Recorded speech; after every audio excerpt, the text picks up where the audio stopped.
Hi everybody, I'm Marcelo Alonso and here we go again with the third edition of MMA Rules.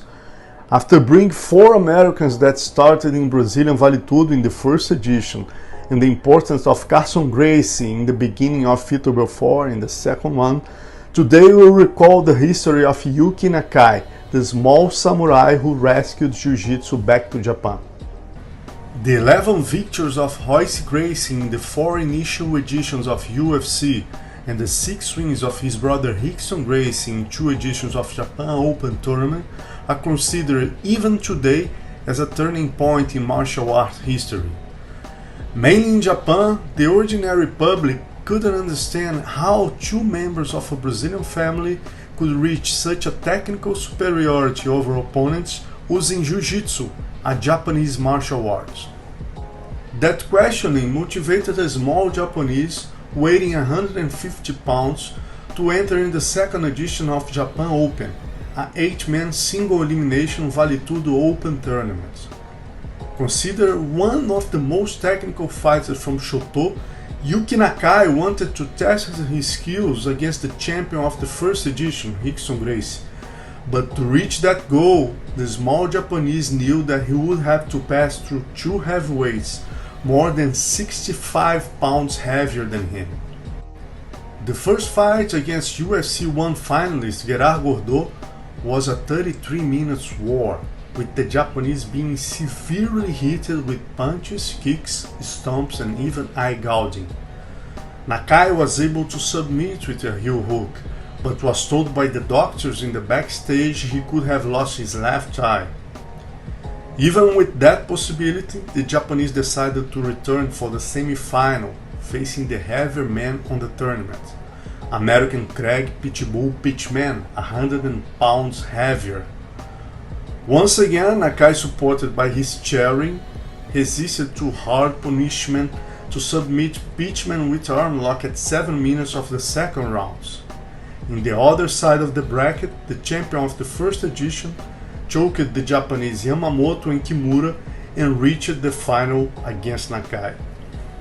Aware of the opponent's bruises, Gracie decided to make a grappling fight against the lighter Nakai.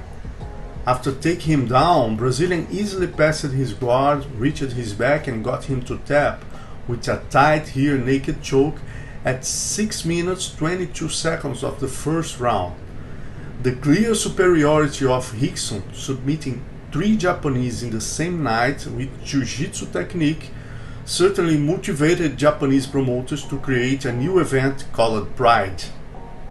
The dominance of Rickson in the ground in the born land of Jiu-Jitsu was also a turning point to Yuki Nakai, who started to dedicate his life to rescue back to Japan the Jiu-Jitsu introduced by Mitsuyo Maeda to Rickson's uncle, Carlos Gracie, back in the beginning of the century. I found it out 1 year after Japan Open when I went to Japan to cover UVF 1 in 1996. My friend Susumu Nagao took me to interview Mr. Nakai in his academy, and it was a big surprise to me when I saw 2 pictures of Rickson Gracie autographed in the wall. In the interview, Nakai told me that after the problem with his eye in Japan Open, he decided to retire from rings, and from now on, his main goal in life started to be rescue Jiu-Jitsu to his country. Moved by that story, I informed Nakai that 1 month before, Carlos Gracie Jr. had just promoted the first edition of World Jiu-Jitsu competition, and I invited him to stay in my studio in Copacabana if he wants to come for the second edition in 1997. Nakai moved his head like saying thank you, and I consider that like a typical Japanese greeting. I never imagined that a Japanese that doesn't speak English would accept such an invitation. My mistake. 2 weeks before the second World Jiu-Jitsu competition, Nakai rang my bell with a small bag with 2 gis, few clothes and 1 sneaker. In the following 2 weeks, I took him to train in every big Jiu-Jitsu academy in Rio and found out how respected Nakai was. By that moment, the rivalry between teams were really huge. There were no way someone trained different teams in the week of a World Jiu-Jitsu Championship, but Yuki Nakai was welcomed everywhere I took him.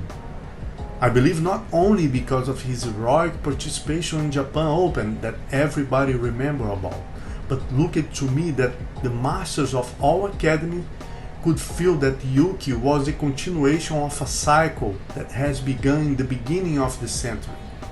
Somehow, all the masters were proud of being part of the history, helping to return to Japan the art that changed their lives. From Romero Jacaré Cavalcante in Aliança, passing through André Pederneiras from Nova União, until Carlos Gracie Jr. from Barra Gracie, everyone were really nice to Nakai. Even Carson Gracie, famous for always give bad welcome trains for visitors, put Nakai to train with blue belts and purple belts. Recognizing the effort of the small samurai coming to Brazil alone without speak Portuguese or English, Carson even screamed for Nakai during the first fights in Mundial. The Japanese submitted his first two opponents but lost in the quarterfinal by points, being applauded a lot by Brazilian Cherry. I counted his saga in Japanese magazine Kaitogi Tsushin, and his example started to be followed by dozens of Japanese in the following editions of World Jiu-Jitsu Championship. In 1998, Nakai found out that Carson Gracie would take his students Walid Ismail and Alan Góes to fight in Pride 4 and asked me to take him to the first Brazilian Jiu-Jitsu tournament he was going to promote in Japan. Carson accepted the invitation of his Japanese friend, but got surprised when Nakai stopped the tournament to explain to the audience that Carson Gracie was the son of Carlos, the man who learned Jiu-Jitsu straight from Mitsuyo Maeda Koma. Nakai introduced Carson also as the best fighter of Gracie family history and also the man who supported him the most when he came to Brazil. The audience stood up and applauded the master. 23 years after his first visit to Brazil, Nakai is very proud to achieve his goal of rescuing Jiu-Jitsu to Japan. Today, there are more than 30,000 Jiu-Jitsu practitioners in Japan, and Yuki Nakai is the president of Japanese Brazilian Jiu-Jitsu Confederation.